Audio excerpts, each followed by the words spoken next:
What's good people? Welcome back to the channel here on Crewboy Productions. My name is BK, and this is the Silly, Nerdy, and Wordy Podcast. And this is episode 92, Lord of the Rings, The Fellowship of the Ring, Extended Edition. And this is another film in my nerdy rewatch series. What's going on, everybody? I hope everybody is doing very well. Glad to be back with you doing another episode for you. As I said, this is another film in my nerdy rewatch series, as I have done the first two Harry Potter films. You can check those out on the channel here, as well as The Dark Knight full episodes and multiple shorts from all three films. So what I'll be getting into today is The Lord of the Rings, The Fellowship of the Ring, but the extended edition is what I have watched. And my history with Lord of the Rings. First of all, I have not read any of the books, but I have seen all the movies. I did see the films when they were out initially in theaters back in 2001 to 2003. And I have all three DVDs, and I rewatched those as well. And I've seen the Hobbit films also, and those Blu-rays, I have those. And then in terms of the extended editions for Lord of the Rings, I've watched through all of them once already. And so what I'm doing now is going to be my second watch through with these extended editions. So excited to get back into this world with Frodo and the Shire and Mordor and Rivendell and everything in it with these characters. I'm not going to go beat by beat with the story because everybody knows it. At this point in time, the film has been out for about 24 years, and this film still holds up today. And of course, we will be getting some new Lord of the Rings films coming soon, potentially starting in hopefully 2027, The Hunt for Gollum. That is in development. Casting is going on right now for that. So that film and two other films, Peter Jackson is involved. So excited that we are getting new Lord of the Rings content in a few years. But I'm talking about the first film that started it all. I really enjoyed the film. This was my, I don't know, fourth or fifth time rewatching this, just stepping back into this world. This film, particularly movie one, it won 4 Oscars. One of those Oscars was for cinematography, and another was for score, original score.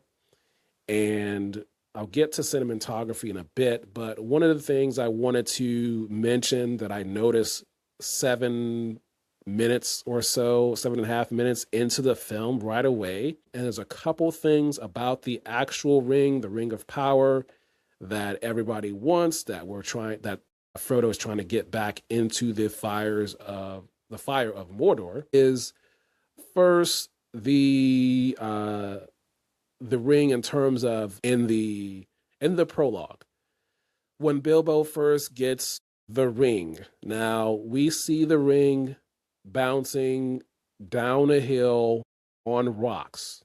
We see that. But what I want to talk about is the sound of that ring bouncing down those rocks. That's a heavy, specific sound. That's not the typical sound that you would hear it if it was in real life and that ring was bouncing down. So that's hats off to the sound design team doing some type of sound within the studio or outside to get that sound for those 3 or 4 bounces as it is bouncing down those rocks before Bilbo gets his hands on it. And another thing with the ring is again with the sound design also. We're past the prologue. He's left the party, he's put the ring on and disappeared. He's gone back into his house, gather his things.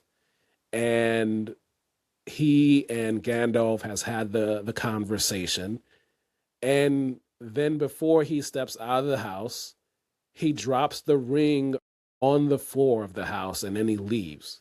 And again, that's just a heavy sound that drops to the floor of the house of the front door. That small of a ring is not something, it's not a sound you would hear like that.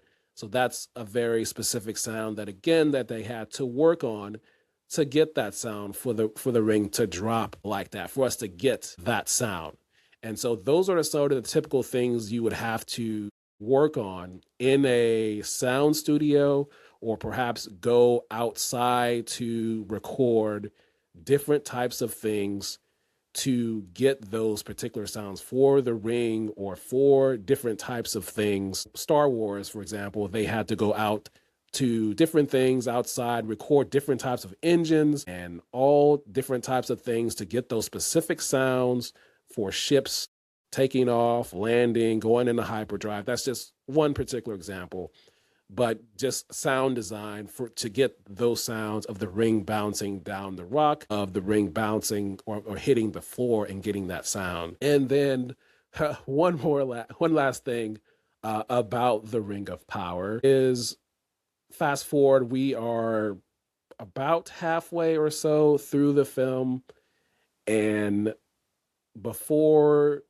the fellowship goes into the tomb of Moria, they're walking in the snow, and before Sauron starts talking and the snow comes down on them, Frodo falls and he loses the ring temporarily for a couple of seconds. There is a shot of the ring that goes close to the ring and it's on a chain, and you see how large it is. And it's only a quick shot for a couple of seconds. And you just see how large they make the ring look there in those couple of seconds. Of course, then Boromir picks it up and he eventually gets it back to Frodo. But small things there that I noticed right away in my rewatch that I wanted to talk about there. Some other things to notice is the kids that Bilbo is talking to at his party, telling the story. Those kids, the Hobbit kids there that he's talking to, that he's telling the story, those kids are the parents of the cast and crew of the film, including the director, as well as Weta FX, a small thing there. Now, in terms of the story and everything, we know how it goes, but I just really enjoyed it. It really holds up from start to finish. And it's, you see how people are living in the Shire, and especially in the extended edition, you get more moments of them just being normal people, living their lives, enjoying their time in the Shire. You get more conversation, get a conversation with Bilbo and Frodo about his parents, and you get that moment there. And so I love how they just took their time in different moments throughout this film, in the beginning of the film. And then, of course, you leave the Shire. I just really enjoyed it. Just everything just timed up really well with this film, from the writing, the casting, the scoring of the music, the sound effects, the locations, being in New Zealand, the way everything was lit. Speaking of lighting, when they get to Rivendell and they're having the council, and when they ultimately decide, well, Frodo says, I will take it. I will take it. That area there, whether outside, I really like how that is really lit in terms of the lighting and how it looks in that particular scene with the yellow, orange, dusk lighting. So hats off to the photographer and the colorist and the whole art department that was involved in that particular shot, as well as many of the other shots as well. And then the cinematography, this thing has cinematography from days, from start to finish, even the very last scene as Frodo and Sam are walking down the mountain and the movie ends. And then there's just so many great shots on the river, as they're in the water, as they're walking across the mountains, going into the mountain, coming out of the mountain, on the snow, the Shire, everything. Just, there was so many great wide shots. And then as the music is playing and as each character is kind of walking up the hill and you get the close up of them, I think that shot was probably used in trailers back then. So again, just so many great shots. And you can see why they won an Oscar for Best Cinematography. And the director of photography for this film is Andrew Lesnie. And the previous project that Andrew has worked on is all three Lord of the Rings films, all three Hobbit films, and as well as 2007 I Am Legend, worked on that film as well. And then another key thing in making a film work is the editor. The editor, in tandem with the director, is very important because they take things out and they keep things in, having the moments fit right together to make the film flow along with the sound department. Hats off to John Gilbert. He is the editor of this Lord of the Rings Fellowship of the Ring film. His previous projects include Damsel, the 2024 Netflix film, November Man, 2014, and The 355, that was in 2022. Also, the composer, shout him out, Howard Shore. Awesome music in this film, and just the way and the moments, everything just timed up with the big moments, the heavy moments, the light moments, when we all thought that Gandalf had initially died after what happened with the Thou Shalt Not Pass, and that music and the emotion on everybody's face, the songs with the orcs and the different themes for everyone, and really just enjoyed it throughout the film. It elevated the film even more in every different aspect of the film and every location it went through. Really great job by the composer and everybody involved with the music, all the people in the orchestra, all the people that played the instruments. Really enjoyed it, and it's just, again, a great film. In the prologue of the film, we see that we are in Mordor to throw the ring back into the volcano, into the fire. But obviously that did not happen. He kept the ring. And of course, that was foreshadowing what would be movie number 3, Return of the King, as Frodo did eventually, spoiler alert, throw the ring back into the fires of Mordor. But little that we didn't know that in terms of that foreshadowing happening in movie number 1 to movie number 3, unless that is exactly how it was described in the book. But I have not read the books, so I can't speak to that. But just everything about the film, just going through all of that, getting connected with the characters again, and just knowing how their stories end. And again, just looking at the extended version of this film, getting a little bit more information, more context than what the theatrical film provided. So I just really loved it.